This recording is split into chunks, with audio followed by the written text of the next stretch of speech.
par exemple, vous considérez Non, que mais vous vous rendez compte, attendez, juste pour expliquer, 3 points comme ça. Le Venezuela, on nous a dit que c'était pour la cocaïne et que le mec était le président du Venezuela était un burglar, là, c'était un bandit. On l'enlève, mais la phrase d'après, c'est « J'invite les compagnies pétrolières à venir forer au Venezuela ». D'accord ? Et puis Tintin, pour le Cuba, t'auras pas le pétrole pas cher. Donc, business. Détroit d'Ormuz, je viens faire la police du Détroit d'Ormuz, c'est pas pour libérer le peuple iranien. Et il a même dit à un moment donné que c'est lui qui allait taxer le Détroit d'Ormuz. Rappelez-vous que pour Panama, on le prend pour un dingue. Il a une drôle de manière de s'exprimer, mais BlackRock, fonds américain, est allé racheter le chinois qui gérait les flux du canal de Panama. Et quand il parle du Groenland, c'est pour les terres rares. Mais pardon, quand et vous donc, dites, vous voyez, quand vous dites, pardon, il y a des gens qui font du fric, vous parlez pas de Donald Trump. Non, je parle de tous les gens. D'entreprises françaises, ou européennes ou mondiales qui gagnent de l'argent à cause ou grâce à la guerre. Je prends l'exemple de Total.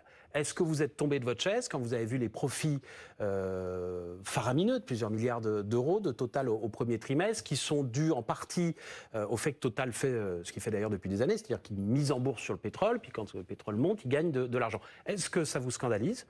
Ou est-ce que vous dites, tant mieux, c'est une grande entreprise française qui fait des milliards et qui donc va payer un peu plus d'impôts ? Non, mais je dis chapeau l'artiste pour Monsieur Pouyanné qui a réussi à piquer 70 bateaux avant la fermeture d'Ormuz, et donc il a fait un bingo là-dessus, et pour ses actionnaires et même ses salariés, n'oubliez pas que les salariés sont des gros actionnaires de Total, c'est presque 6% du capital de Total, hein, l'épargne des salariés, et donc il a fait un bingo. Après, c'est immoral.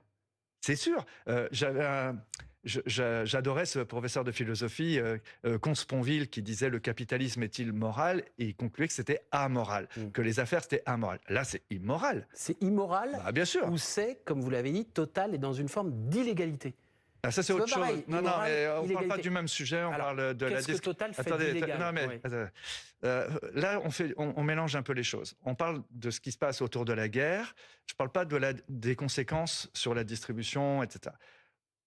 Regardez même plus près de nous. Est-ce que vous entendez contre la guerre vraiment la Norvège, l'Angleterre, tous les pays qui exploitent le pétrole et le gaz d'Europe du Nord?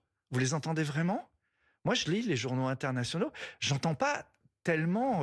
nous, Français, on dit qu'on a des valeurs, alors on regarde de manière idéale le monde, mais même en Europe, il y a des pays aujourd'hui qui sont en train de s'enrichir. Les fonds norvégiens, aujourd'hui, ils se font des machins en or.